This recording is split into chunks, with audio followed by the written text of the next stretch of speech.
Bonjour, bienvenue dans ce nouveau numéro de Chemin de Traverse.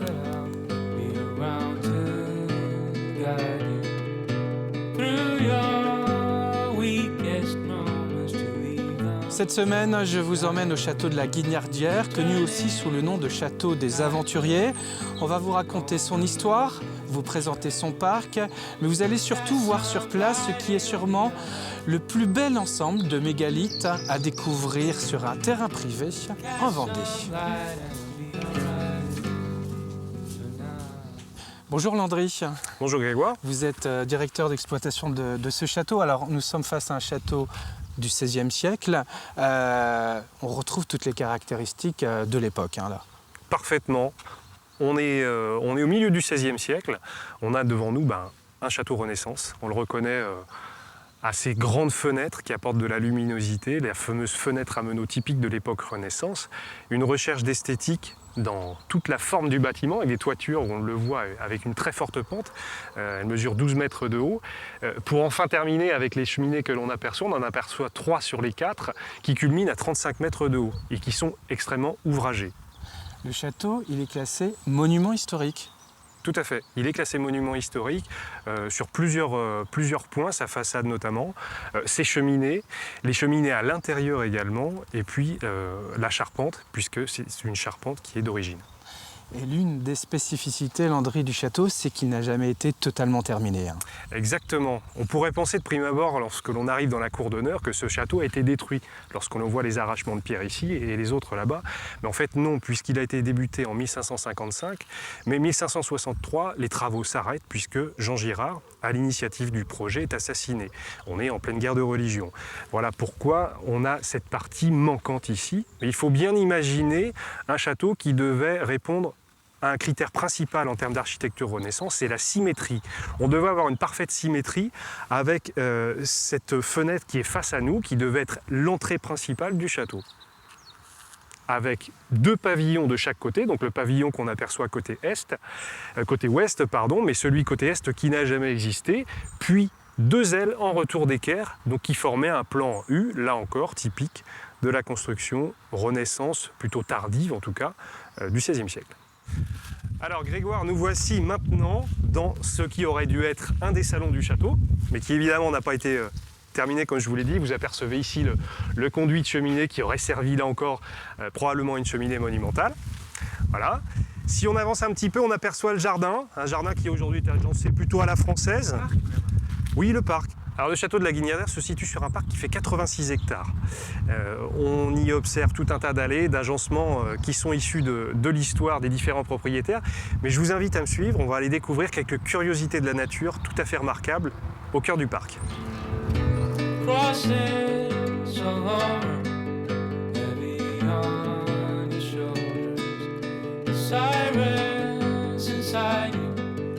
Alors on se trouve ici, à côté des étangs. Ici, le grand étang qui a été creusé et dallé au XVIIIe siècle par le comte du Chaffaut.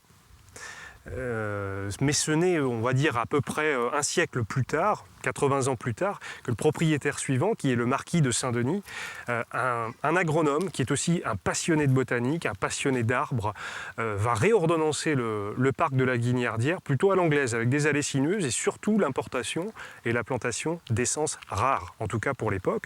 On va trouver des Elcova, on va trouver bien évidemment les Magnolia grandiflora qui n'étaient pas du tout courant pour l'époque, en tout cas milieu du 19e. Et principalement parmi ces espèces d'arbres, on a des arbres très particuliers que sont les cyprès chauves. Les cyprès chauves, on en est entouré, ce sont des arbres qui poussent les pieds dans l'eau et qui présentent une particularité absolument unique, c'est d'avoir des racines aériennes, racines que l'on appelle les pneumatophores, qui sont ici à Fleuran, à quelques centimètres, mais dans d'autres pays, en Amérique, on a des essences où les pneumatophores peuvent atteindre plusieurs mètres de hauteur. Alors avant de pénétrer dans le bois de Fourgon, on passe à côté de ce trou, ce qui pourrait sembler être une mare, mais qui en fait n'en est pas du tout une. Il s'agit plutôt d'une carrière. d'une carrière, une carrière où l'on a pu extraire il y a très très longtemps des mégalithes, des menhirs que vous allez voir un peu plus loin dans le bois de Fourgon, un bois qui prend vraiment toute son importance dans le parc du château de la Guignardière puisqu'il fait à peu près une soixantaine d'hectares.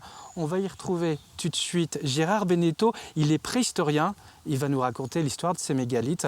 Merci Landry pour toutes ces explications, l'histoire du château, du parc, et puis j'espère à bientôt pour de nouvelles histoires ici, pourquoi pas.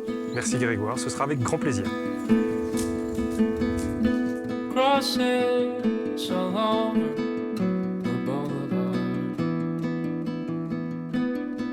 Bonjour Gérard. Bonjour. Merci de nous accueillir ici dans un endroit que vous connaissez vraiment très bien puisque depuis le début des années 80, vous venez fouiller, comprendre ce site incroyablement bien conservé, peut-être le mieux conservé du département. Oui, en effet. On est impressionné, c'est un voyage dans le temps. On est quoi, 4000 ans, à peu près entre 3 et 5000 ans avant Jésus-Christ, quand on découvre ça derrière nous? Tout à fait, c'est la période de ce qu'on appelle le néolithique. Donc cette période où les hommes du néolithique ont construit les premiers grands mégalithes en Vendée, entre grosso modo 5000 ans et 3000 ans avant notre ère.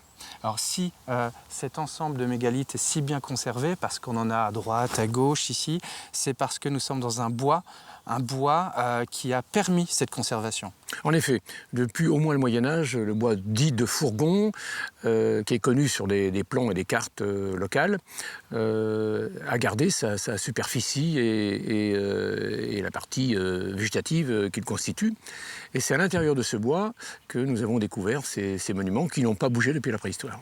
Alors, on imagine que pour ériger de tels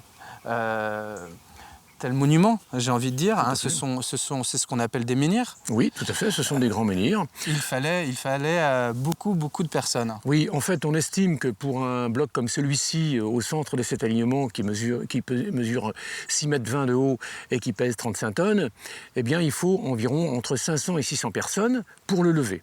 Un peu moins pour le tirer, environ 300 personnes, mais pour le lever, il faut entre 5 et 600 personnes. Ce qui nous amène à penser que, évidemment, ce n'est pas un village, les habitants d'un village qui ont levé cette grosse pierre, mais plusieurs personnes de plusieurs villages. Donc on estime une population très importante dans la région, entre 3500 et 4500 avant notre ère, aux alentours de 10 000 personnes, sur cette région, environ une douzaine de kilomètres de long, sur 7 à 8 de large. Alors l'histoire beaucoup plus récente nous raconte que ces blocs de granit, eh bien, ils se sont couchés. Et vous et votre équipe, vous les avez relevés il y a quoi, une quinzaine d'années, quelque chose comme ça? Oui, en gros, nous avons commencé à travailler sur les alignements du bois de Fourgon au milieu des années 80. Et pour ce monument-là, nous l'avons commencé à le fouiller en 1996 et nous l'avons relevé l'année suivante, en 1997, en poursuivant les fouilles par la suite. Donc là, nous avons fait venir une grue très puissante de 80 tonnes à la fois de poids et de puissance et nous avons relevé ces blocs cette année-là. Alors il faut s'imaginer aussi, en dehors de la monumentalité, c'est-à-dire de la grandeur et du poids, que ces monuments-là ont été en partie taillés pour évoquer une silhouette humaine, entre autres celui-ci, c'est un des plus évocateurs de la région. Et donc ces monuments-là étaient probablement représentatifs soit de lignées familiales, soit de groupes humains qui dirigeaient les tribus ou les clans des populations locales. Donc ça, c'est très important. On a mis ça en évidence au cours des fouilles. On a regardé, bien évidemment, et exploré d'autres possibilités. Mais en dehors de ce monument-là, je te propose, Grégoire, d'aller voir un monument encore beaucoup plus gros sur un alignement voisin qui, lui, n'a pas été détruit, n'est pas tombé depuis la préhistoire, mais sur lequel nous avons pu effectuer quelques fouilles.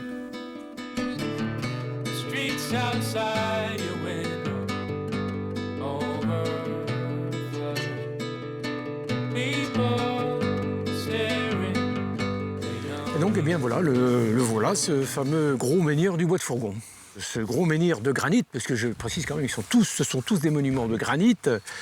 Ce gros monument mesure 6 mètres de haut et pèse environ 45 tonnes. Ce monument-là, contrairement à d'autres du Bois de Fourgon, n'est pas tombé. Il est resté debout depuis la préhistoire, de même que le petit menhir qui est placé à l'est, et qui, lui, comme on voit, a deux traces de tentatives de débitage à la période de construction du château du XVIe. Heureusement, les destructeurs se sont arrêtés en cours d'opération. Ces grands menhirs, ce sont des marques territoriales, un peu comme des frontières, mais aussi des monuments de prestige qui montrent aux autres populations locales la puissance de ces groupes, parce qu'évidemment, plus un menhir est gros, plus on sous-entend que derrière, il y a un nombre important de personnes. Alors quand on passe beaucoup de temps comme ça, ici, ce qui a été votre cas, des centaines et des centaines d'heures à fouiller, à comprendre, on comprend mieux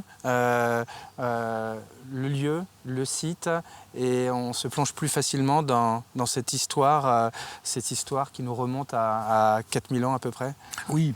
Avant Jésus-Christ. 4000 ans avant notre ère. C'est ça il faut bien penser. Ça fait environ 6 à 7000 ans que ces monuments-là ont été construits. Pour les plus anciens, on a compris certaines choses.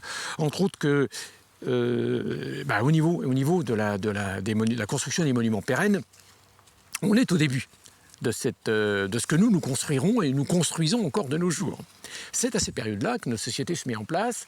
Nous n'avons pas fondamentalement beaucoup plus évolué. Même si nous estimons, avec nos télévisions et nos astronefs, avoir grimpé les échelons de la connaissance, en réalité, par rapport à eux, l'évolution est très minime. Philosophiquement, n'en parlons pas. Voilà. Mais nous avons compris bien des choses et nous avons surtout compris que nous ne comprendrons pas tout. Si vous aussi, vous avez déjà compris, évidemment, pas totalement la signification totale de l'existence de ces menhirs, mais une partie, grâce à l'expertise de Gérard. Vous savez que vous pouvez venir découvrir le château de la Guignardière quasiment une bonne partie de l'année. Le château des Aventuriers, c'est la même chose. Si vous êtes amoureux de la préhistoire, c'est vrai, il faut se balader un peu plus loin, passer le parc et vous découvrirez cet ensemble unique dans le département. J'espère que cette émission vous aura plu. Merci beaucoup Gérard. Et bien évidemment, à bientôt pour un nouveau numéro de Chemin de Traverse.